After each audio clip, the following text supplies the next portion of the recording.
तो दोस्तों सऊदी अरब की धरती पर भारत ने कुछ ऐसा कर दिया है जिससे कि पाकिस्तान के दिल की धड़कनें बढ़ गई है।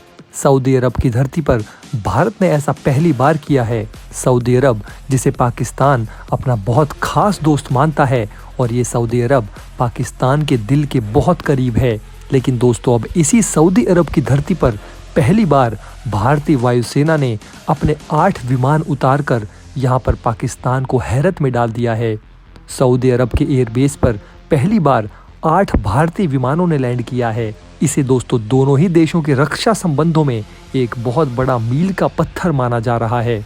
आपको बता दें दोस्तों कि इससे पहले भारत के लड़ाकू विमानों ने सऊदी अरब की धरती पर पहले कभी भी लैंड नहीं किया था, लेकिन अब ये पहला मौका था जब भारत के लड़ाकू विमान सऊदी अरब की धरती पर उतरे, वो भी एक नहीं बल्कि 8 लड़ाकू विमान, जिससे कि दोस्तों पाकिस्तान की टेंशन बढ़कर उसकी सांसें फूल गई है। इस मौके पर भारत के राजदूत भी उपस्थित रहे।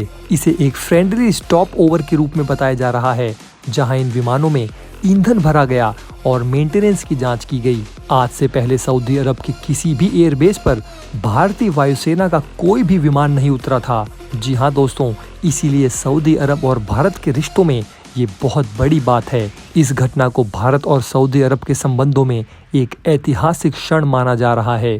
परंपरागत रूप से दोस्तों डिफेंस के मामले में सऊदी अरब पाकिस्तान का बहुत ज़्यादा करीबी है। यही कारण है कि सऊदी अरब ने भारत के साथ रक्षा संबंधों को कम ही करके रखा हुआ था। लेकिन दोस्तों अब रणनीतिक स्थितियों को देखते हुए सऊदी अरब तेजी से अपने संबंधों को भारत के साथ मजबूत कर रहा है। इस दुनिया में भला कौन सा ही ऐसा मूर्ख देश होगा जो भारत के साथ अपने रिश्तों को मजबूत नहीं करना चाहता होगा, क्योंकि दोस्तों भारत जिस तरह से प्रधानमंत्री नरेंद्र मोदी की अध्यक्षता में पूरी दुनिया में अपना लोहा मनवा रहा है, उससे दोस्तों सऊदी अरब भी अब पीछे नहीं रहा है। सऊदी अरब को दोस्तों पता चल गया है कि पाकिस्तान का साथ देने से और पाकिस्तान के ज़्यादा करीब आने से और उसकी मदद करने से केवल सऊदी अरब को जूते ही पड़ेंगे, लेकिन भारत जैसी विश्व शक्ति और ग्लोबल पावर के सामने जो पूरी दुनिया इस समय झुकती है, उसका साथ पाने से सऊदी अरब का भी बहुत बड़ा फायदा होगा।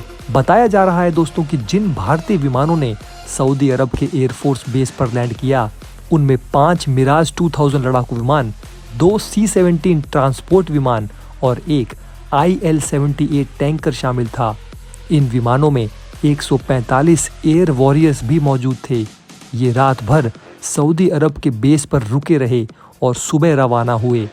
इस ऐतिहासिक मौके पर भारतीय राजदूत doctor Suhail Ajaz Khan, defence attache colonel GS Grewal ने भारतीय एयर वॉरियर्स से मुलाकात की।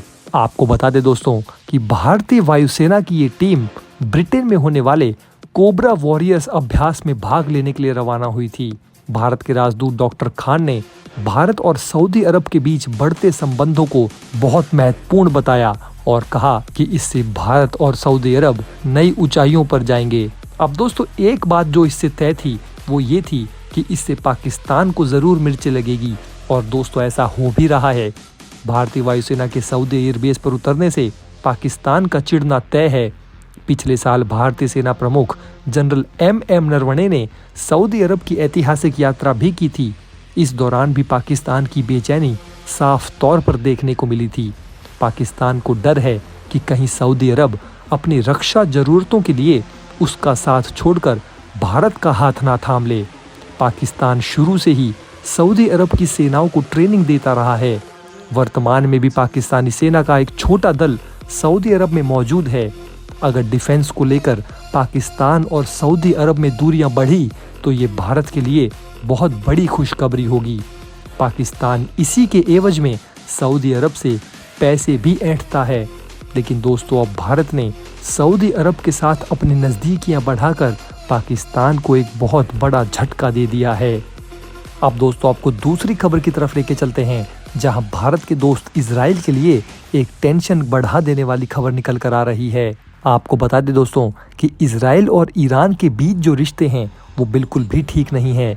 इजराइल और ईरान में बिल्कुल नहीं बनती है, लेकिन दोस्तों वहीं अब ईरान ने कुछ ऐसा काम कर दिया है जिससे कि इजराइल का पारा चढ़ना तय है। दरअसल दोस्तों ईरान रूस से नया और शक्तिशाली एयर डिफेंस सिस्टम लेने का पूरा मन बना चुका है, लेकिन इजरायली अधिकारियों का कहना है कि ये सुरक्षा प्रणाली तेहरान के परमाणु कार्यक्रम पर संभावित हमले को और मुश्किल बना देगी। वैसे दोस्तों बताया तो ये भी जा रहा है कि इजराइल और अमेरिका में लोगों का मानना है कि ईरान को S-400 सिस्टम मिलने की संभावना से संभावित हमले पर फैसला लेने में तेजी आएगी। फिलहाल रूस की तरफ से ये ऐलान नहीं किया गया है कि वो हथियारों की सप्लाई करेगा या नहीं। यूक्रेन पर हो रहे हमलों के बाद मॉस्को और तेहरान काफी पास आ गए हैं।